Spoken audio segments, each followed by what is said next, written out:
Quero ler com você 1 Crônicas 13, farei uma leitura extensa, de 13 versículos, do 1 até o 13, mas esse é o texto que o Senhor colocou no meu coração na tarde de hoje para abençoar a nossa vida. Sem perder tempo, depois de consultar todos os seus oficiais, os comandantes de 1000 e de 100, Davi disse a toda a Assembleia de Israel: se vocês estão de acordo, se esta é a vontade do Senhor nosso Deus, enviemos uma mensagem a nossos irmãos em todo o território de Israel e também aos sacerdotes e aos levitas que estão com eles em suas cidades, para virem e unir-se a nós. Vamos trazer de volta a arca do nosso Deus, pois não nos importamos com ela durante o reinado de Saul. Toda a Assembleia concordou, por isso pareceu bem a todo o povo. Então Davi reuniu todos os israelitas, desde o rio Sior, no Egito, até Lebo-Hamate, para trazerem de Quiriate-Jearim a arca de Deus. Davi e todos os israelitas foram a Baalá, que é Quiriate-Jearim, em Judá, para buscar a arca de Deus, o Senhor, entronizado entre os querubins, a arca sobre qual o nome dele é invocado. Da casa de Abinadab levaram a arca de Deus num carroção novo, conduzido por Uzá e Aiô.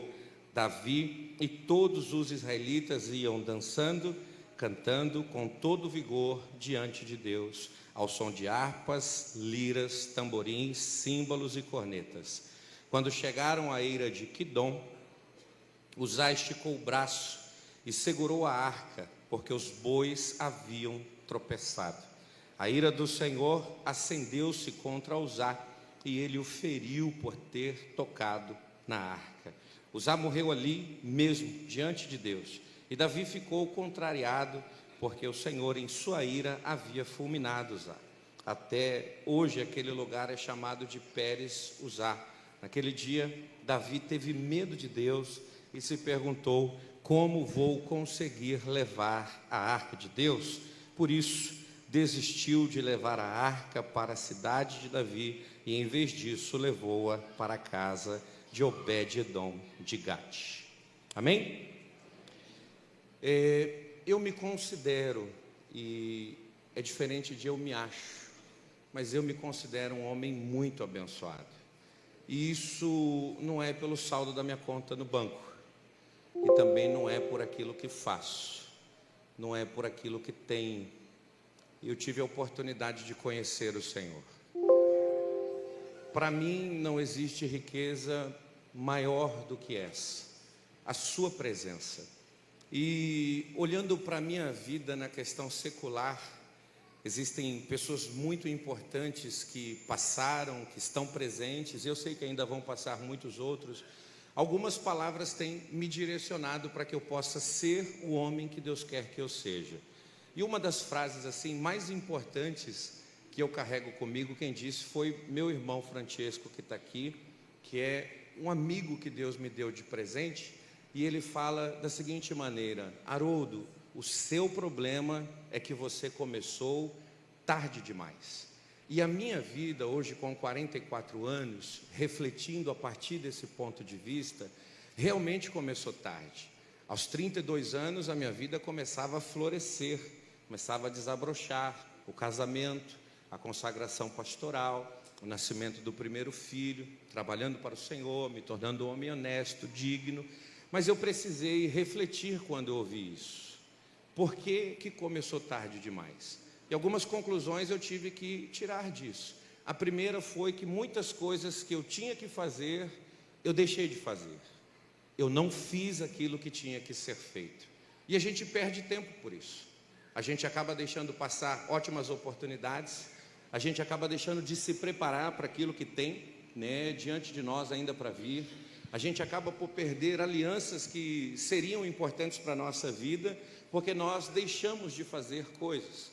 E outra conclusão que eu tive a respeito dessa frase que marca a minha vida e vai me direcionar, porque eu sempre vou trabalhar com a sombra, eu não posso mais perder tempo porque eu comecei tarde demais, foi o fato de ter que refazer coisas. Eu fiz, mas eu tinha que fazer ela novamente. Fazer uma vez não foi suficiente. Fazer uma vez não deu certo porque foi feito da maneira errada.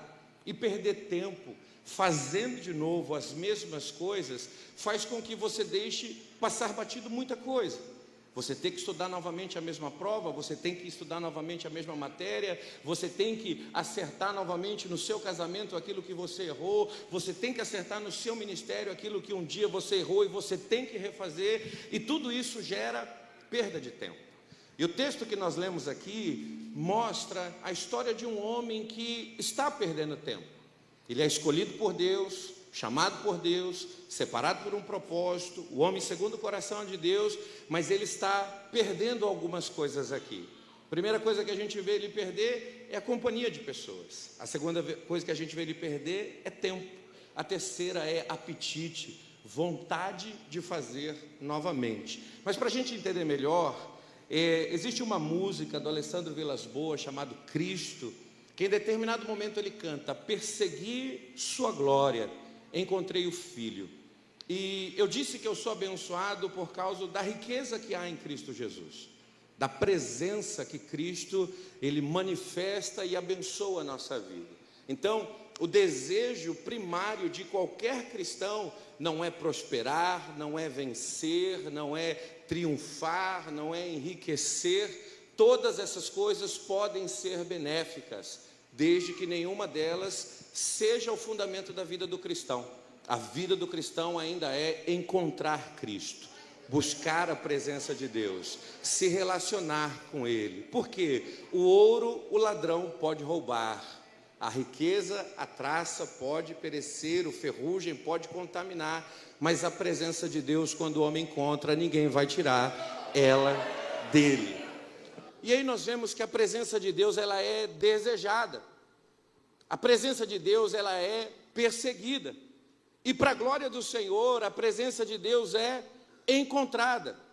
Nós não podemos colocar dificuldades em se encontrar a presença de Deus, porque Deus quer se revelar. É desejo dele se mostrar a nós. Nós não temos a condição de se entregar para aquilo que não conhecemos. Nós precisamos tirar conclusões, nós precisamos conhecer aquilo que está nos cercando, para que a gente possa tomar uma decisão de entrega. Então, Deus, em sua sapiência, em sua sabedoria, Ele tem como propósito revelar-se a você, revelar-se a mim, porque a gente não vai ter condições de falar: meu coração é teu, Senhor, se a gente não conhecer. E a gente sabe que a palavra de Deus é fundamento, é poderosa, é uma bênção, mas Deus, ele se revela além da palavra. Ele permite experiências de impacto, ele permite experiências de transformação, ele quebra cadeias, ele manifesta a cura. Deus, ele multiplica quando a gente pensa que não vai ter, ele entra com providência, ele faz o milagre acontecer, e tudo isso vai mostrando quem Deus é para nós. Ele vai mostrando o seu jeito, o seu cheiro, o seu poder, sua presença, sua glória, porque ele sabe que nós só vamos nos entregar a ele quando o conhecemos. Isso faz com que ele se revele. E no Antigo Testamento, a Arca da Aliança era aquilo que continha a presença de Deus. Uma das suas principais características, mais marcante, era abrigar a Shekinah, a fagulha da presença de Deus, a manifestação visível do Senhor. A arca representava isso. Se o homem precisa se entregar a mim, e para isso eu preciso aparecer para ele, então eu vou dar um jeito, faço uma arca, madeira de acácia, reveste de ouro, coloca aí os querubins, a tampa do propiciatório, coloca aí o maná, a vara de Arão, a tábua da lei, eu vou me manifestar aí. E ali Deus aparece, aonde a arca está a presença de Deus. Outra coisa que a gente vê é que ela também representa a aliança de Deus com Israel, porque ela continha ali a lei do Senhor. Os 10 mandamentos estavam dentro da arca. E nós vemos que Deus fala: olha, não se esqueça, eu te dei a minha palavra, para você lembrar que com você eu tenho uma aliança. Escute, irmãos, nós usamos a palavra de Deus para que a gente possa realizar os nossos desejos pessoais. Não sou contra isso. Jesus disse que só recebe quem pede. Mas olha só a ideia de Deus. Tenha certeza de quem eu sou, a minha palavra te mostra isso. Tenha certeza do meu propósito, a minha palavra te mostra isso. Tenha certeza do meu fazer, a minha palavra te garante isso. Tenha certeza de onde você está e qual é a sua condição, a minha palavra te dá essa certeza. Mas tenha certeza também que eu estou trabalhando em você e existe um lugar que está sendo preparado para você chegar um dia. Eu tenho uma aliança contigo. A arca representa isso. Também ela é o centro do santuário. Dentro do tabernáculo, onde Deus decide se relacionar com o homem, manifestar a sua presença, ela está no centro, ela não está no começo, ela não está no final. Possa ser que estar diante dela é o último ato de um sacerdote. Ele vai queimar o perfume, vai acender o incenso, vai lavar as mãos, vai fazer o sacrifício, vai aspergir o sangue, vai fazer todas as coisas. Mas o último ato é diante da arca, mas no centro do santuário, mas mostrando ao homem que Deus quer estar junto dele. Era o lugar onde Deus encontrava com seu povo. Uma quarta característica: proteção e vitória. E isso os israelitas experimentavam sempre que a arca estava com eles. Deus protegia e Deus dava vitória. Então, com a presença de Deus, eu tenho proteção e eu tenho vitória. Você consegue dizer para alguém que está do seu lado: junto com Deus, você está protegido, e junto de Deus, você é um vencedor. Isso é para o obreiro que crê. Você vai precisar de Deus para te proteger, e você vai precisar de Deus para te ajudar a vencer. E a arca representa isso. A ausência da arca, sinônimo de derrota. Presença da arca, certeza de conquista. Então vamos trocar aqui: a ausência da presença de Deus, certeza de derrota. Deus presente no meio do seu povo, certeza de vitória. É isso que a presença representa. Mas como o próprio Davi diz, no verso 3 de Crônicas 13, diz assim: vamos trazer a arca de nosso Deus, pois não nos importamos com ela durante o reinado de Saul. E claramente o que a gente vê é: a arca, ou melhor, a presença foi desprezada, esquecida. E o reinado de Saul nos ensina que sempre quando nós nos preocuparmos com nós mesmos acima de qualquer coisa, a presença de Deus não está conosco. É no reinado de Saul que nasce Cabor. Foi a glória de Deus. É no reinado de Saul que os filisteus vencem e envergonham Israel, porque eles estão sem a presença do Senhor. Mas olha só que coisa: Israel tinha um líder, um capitão, um rei que estava à frente do povo, e tudo que estava acontecendo estava sendo determinado por ele, mas ele não determinava manter a presença. E entenda, irmãos, Deus tem o desejo de estar, mas nós precisamos manifestar o desejo dele continuar estando. Não é o fato dele vir, mas é o fato dele continuar com a gente. A gente não vem num culto para ser cheio, a gente vem num culto porque estamos cheios. A gente não vence lá fora porque o culto nos encheu, não. A gente vence lá fora porque nós continuamos cheios da presença dele sobre a nossa vida. Então Davi, ele começa a mostrar, obrigado irmã, que ele precisa resgatar a presença de Deus. E entenda, esse é o maior desejo dele: trazer a arca, a presença de Deus de volta para o meio do povo. É o que Davi quer fazer. E esse era um sinônimo muito importante para a consolidação do seu governo, do seu ministério. Entenda como você quiser. Ele tinha que se estabelecer politicamente, militarmente e também espiritualmente. Para o governo ser completo, eu preciso de Deus. Para a gente vencer as batalhas, eu preciso de Deus. Então eu preciso trazer a arca. E essa ideia foi boa para Deus. Deus não quer ficar longe do seu povo. Deus quer estar presente sempre. Esse desejo era uma chave no ministério de Davi. Todo o povo celebraria a sua vida porque um rei perdeu, mas o outro alcançou. Um rei desprezou, mas o outro deu valor. A arca de Deus já não está mais longe, já está aqui para abençoar a nossa vida. Agora a gente não perde mais, agora a gente vence porque Deus está conosco. Para o povo que ele tem que dirigir e governar, isso é ótimo para ele fazer, porque ele traz Deus de volta. E esse também é o desejo do povo, porque qual é o povo que não quer viver com Deus? E esse é o plano perfeito, tem tudo para dar certo. Deus quer estar, tem alguém disposto a trazer, e o povo não vê a hora disso acontecer. Tem tudo para dar certo. Mas a gente cai naquela complicação inicial que eu te disse. Eu comecei tarde, porque eu deixei de fazer algumas coisas. Mas o que mais atrapalhou a minha vida foi ter que refazer coisas. Tem coisa que eu deixei de fazer que hoje eu não preciso nem lembrar delas. Mas existem algumas outras coisas que eu fiz e precisei refazer. E aqui, Davi tem tudo para realizar a vontade de Deus, a dele e a do povo. Mas preste atenção, a ira de Deus se acende.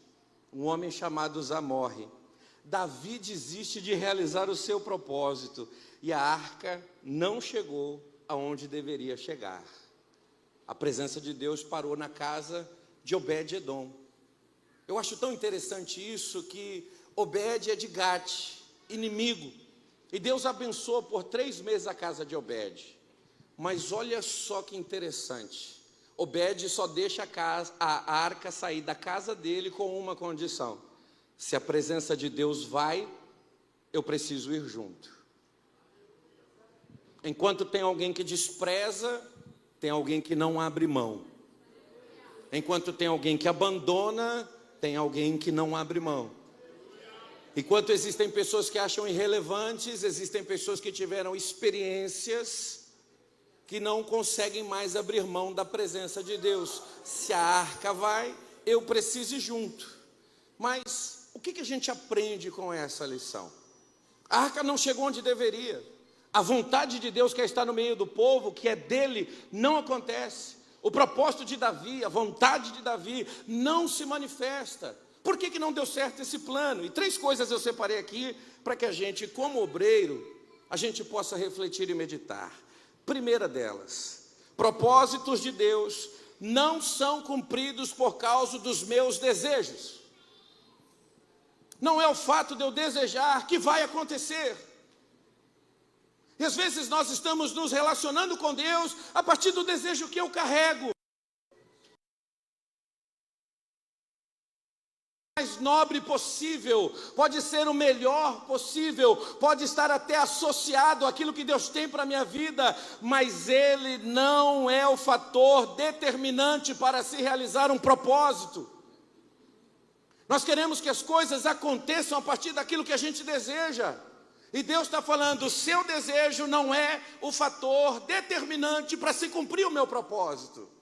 O que mais Davi queria, o que mais o povo queria, era com que a arca voltasse. Mas o desejo se frustra porque Deus fala, eu não vou porque você deseja.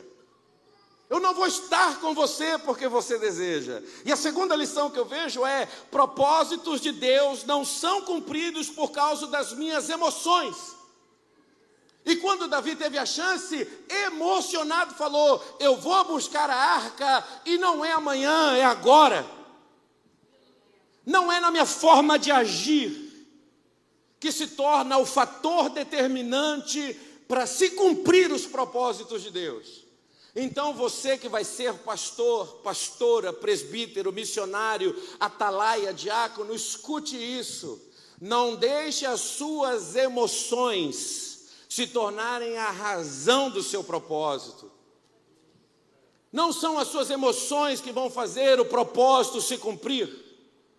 Não são as suas emoções que vão fazer as coisas darem certo. E Deus está falando, Davi, você está emocionado. E a terceira coisa que eu vejo é, propósitos de Deus não são cumpridos por causa dos meus sentimentos. Não é por aquilo que eu estou sentindo, não é o que eu sinto que se torna o fator determinante para se realizar um propósito de Deus. Se fosse assim, um pastor de uma igreja pequena sentia vontade dela crescer e ela cresceria.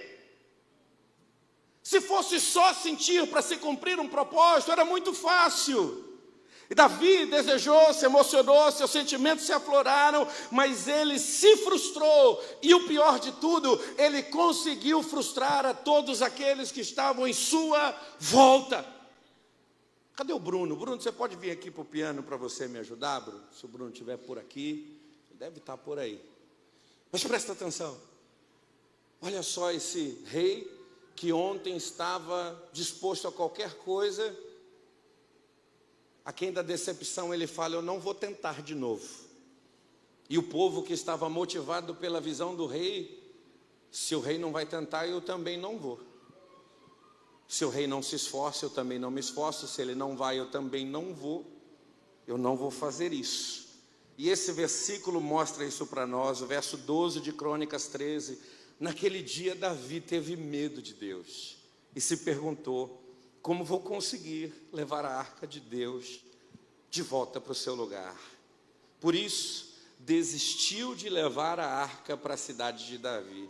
Em vez disso, levou-a para a casa de Obed-edom, de Gate. E aí vem a pergunta que você, eu, os pastores que estão aqui, nosso pastor presidente, nós somos todos humanos. Nós somos todos sensíveis. E nós precisamos fazer uma reflexão, como é que eu vou fazer a vontade de Deus acontecer? Será que vale a pena desistir? Não, não vale. Será que eu terei a oportunidade de acertar depois de fazer a primeira vez da forma errada? Você pode perder muito tempo se você deixar para acertar na segunda vez. Você pode ter um amigo que, portanto, te amar, te fala umas verdades que você nunca mais vai esquecer. Mas quais são os prejuízos que um líder pode proporcionar ao ministério dele, à sua família e à sua nação? Entenda a responsabilidade que você tem de governar uma nação, por ter que refazer as coisas. São 3 meses de frustrações, decepções, amarguras, desesperança e talvez o mais grave de tudo, luto. Morreu alguém fazendo a obra de Deus. E não morreu porque o diabo matou. Foi Deus que acendeu sua ira. E parece que a gente não serve mais o mesmo Deus.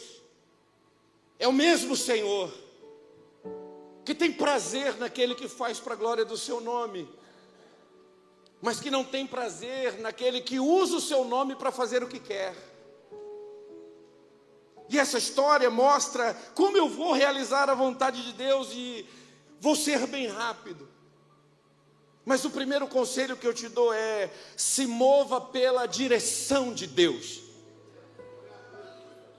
Olha o que Davi faz, pareceu bem a ele. E aí ele soltou no WhatsApp do grupo da igreja. E aí, o que vocês acham? Será que vai dar certo? Eu vou fazer algo para Deus, mas eu não consulto Deus. Eu vou fazer para Deus, mas eu não chamo Deus. Eu quero fazer para Deus, mas eu não faço questão dele estar presente para eu resgatar a sua presença. E um obreiro não pode, irmão, andar para onde quer. Posso testemunhar aqui, pastor? Por 2 vezes eu tentei não estar aqui hoje. A primeira foi segunda-feira na reunião, que o senhor falou assim: o Haroldo prega quarta na consagração. Eu falei: não, eu prego sábado no Conexão. E 2 vezes eu falei: não, eu prego sábado. E o senhor, Conexão, a consagração não é sábado, é quarta. Essa foi a primeira vez, sentado lá na cadeira.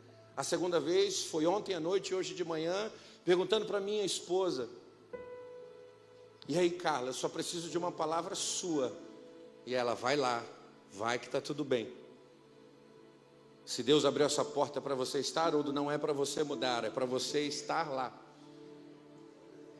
E aí de manhã mandei uma mensagem para ela: Carla, e aí? Ela falou: você não ouviu o que eu te falei ontem? Você não ouviu o que Deus te falou anteontem? Você não ouviu o que o pastor te falou na reunião?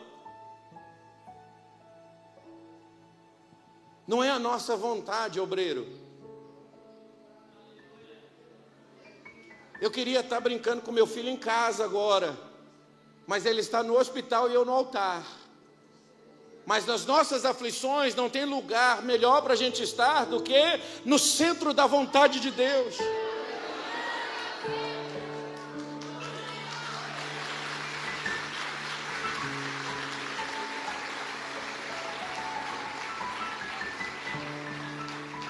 Davi consulta os líderes, Davi consulta o povo, Davi consulta todo mundo, e está todo mundo falando: vai Davi, a vitória é nossa. Só que deixa eu te falar uma coisa, obreiro: a voz do povo não é a voz de Deus. Não troque o que Deus tem para te dizer por aquilo que bajuladores podem falar para você. Não troque aquilo que Deus tem para te falar por aquilo que pessoas que querem apenas realizar o seu desejo pessoal têm para te dizer. Ouça a voz de Deus. Seja movido pela voz do Senhor. Por mais que seja incompreensível para você, não abra mão de andar por aquilo que Deus te disse.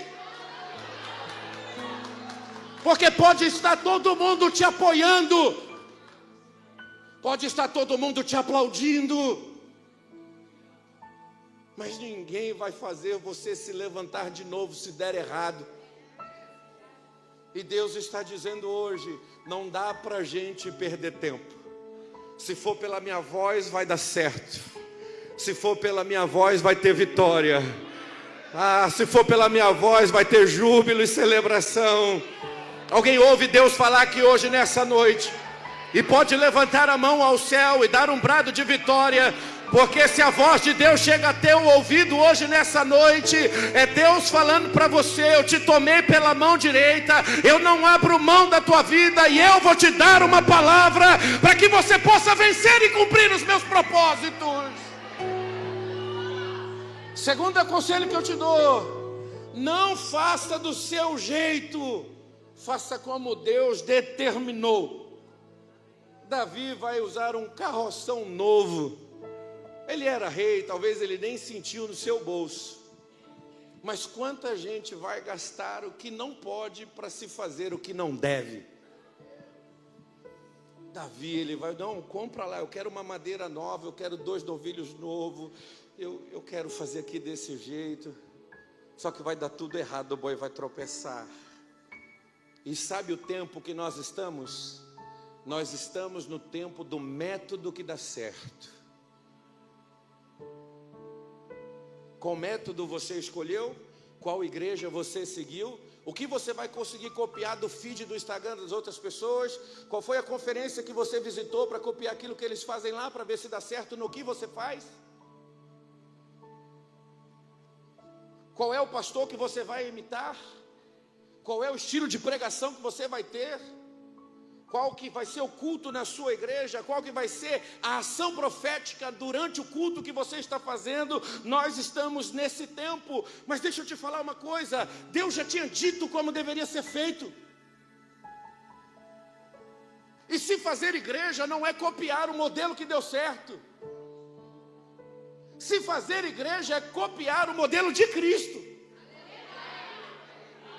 Porque Ele é o único que pode dizer: esta é a minha igreja, e é sobre a minha vida que eu edifico ela, e as portas do inferno não vão prevalecer. Fazer igreja é mais simples do que parece, mas é que quem tenta fazer diferente que complica as coisas.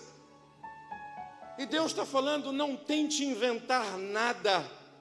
Existem coisas que podem te inspirar, e isso é bom, mas não deve ser o fundamento do teu relacionamento comigo.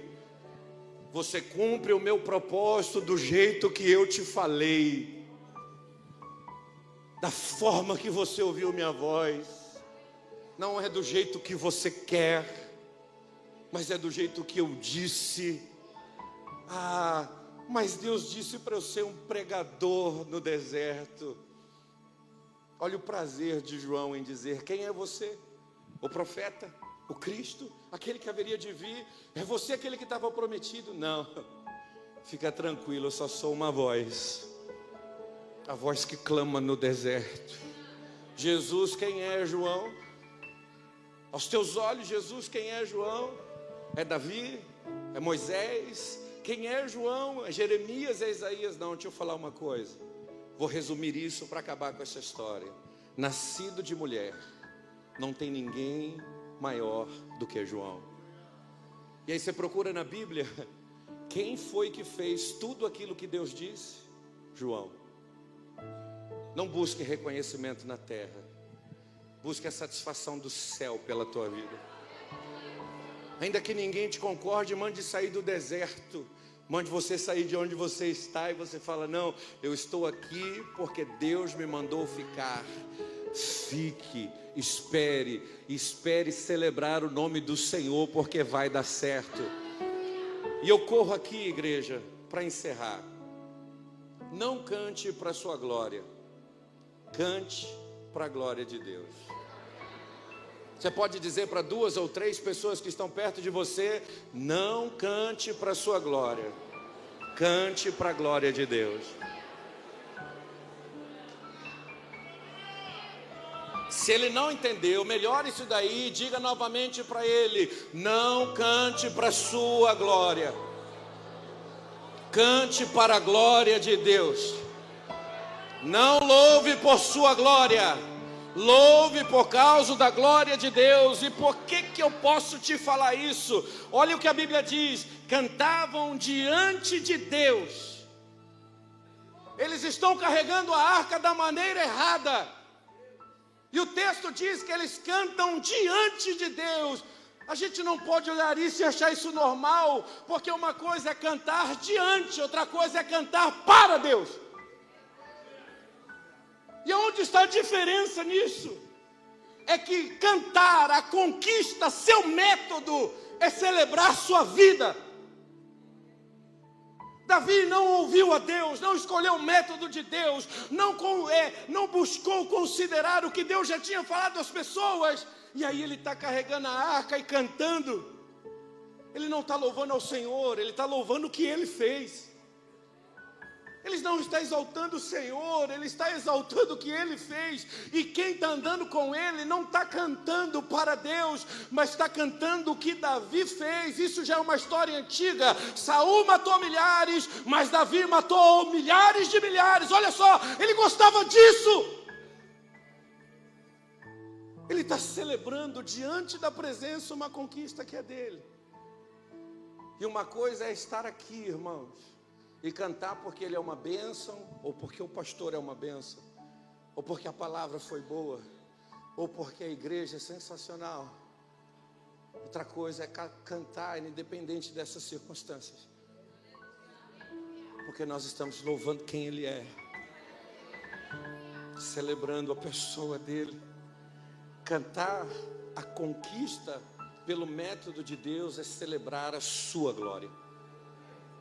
Mas o método de Deus é mais difícil, é mais complicado, leva mais tempo. Davi escolhe o carro de boi para a arca chegar com mais tranquilidade, prazer e velocidade. E Deus fala: olha, desse jeito vai dar errado, não tenha pressa, não busque prazer, faça do meu jeito. Dá 7 passos, para, ajoelha e sacrifica. 7 passos, para, ajoelha e sacrifica. Mas espera aí, Deus, deixa eu aliviar, deixa eu pôr em cima do carro. Não, em cima do carro não vai fazer sentido. Leve no ombro. Você precisa sentir o peso de quem eu sou. Dá 7 passos, para, sacrifica. Mais 7 passos, para, sacrifica. Mas pastor Haroldo, ele gastou para fazer o carro, ele está gastando muito mais para sacrificar o novilho. O gasto que ele teve só feriu a ele. Agora, sacrificar qualquer coisa que esteja na nossa mão para a glória de Deus não tem preço. Nossa vida, você obreiro, é chamado para uma vida sacrificial. E não importa o tamanho da tua jornada, que ela seja segundo a vontade de Deus, que ela seja para a glória de Deus. E não deixe de, a cada 7 passos, 7 tempos, 7 meses, 7 anos, 7 semanas, 7 momentos, eu não sei como Deus pode falar com você, mas de tempo em tempo parar, se curvar, sacrificar e dizer obrigado, Senhor, porque o que é de mais importante está sobre a minha vida, que é a tua presença. Eu espero que essa palavra marque o seu coração e marque o seu ministério. Deus manda dizer essa mensagem para que você não perca tempo em fazer 2 vezes aquilo que você pode acertar na primeira. Eu posso orar pela sua vida? Posso. Feche os seus olhos. Pai, em nome de Jesus, eu te rendo graças. Eu louvo o teu nome, porque os erros, ó Deus, dos nossos antepassados são suficientes para que a gente possa acertar no tempo presente. Os nossos próprios erros, ó Deus, são suficientes para que a gente possa acertar no tempo presente. E Deus, eu entendo que essa palavra vem para um povo que não vai perder tempo, que não vai perder gente, que não vai entristecer quem está em volta. Eu entendo, Deus, que essa mensagem vem para uma geração de obreiros que entende que o que de mais precioso que está sobre a sua vida é a tua presença. Ó Deus, eu entendo que o Senhor levanta hoje uma geração disposta a te obedecer acima de qualquer circunstância, e eles não vão voltar para fazer 2 vezes aquilo que o Senhor mandou. Uma vez será suficiente, uma vez será para a glória do teu nome, uma vez vai permitir novos feitos, uma vez, ó Deus, vai trazer prosperidade à tua casa e à tua igreja. Que o teu reino avance, ó Deus, mas que obreiros famintos por te obedecer, desejosos por te glorificar, possam ser consagrados hoje aqui nessa noite pelo teu poder, e a tua presença jamais se apartar da vida deles. Oramos em nome de Jesus. Se você recebe essa palavra, aplauda ao Senhor para a glória de Deus.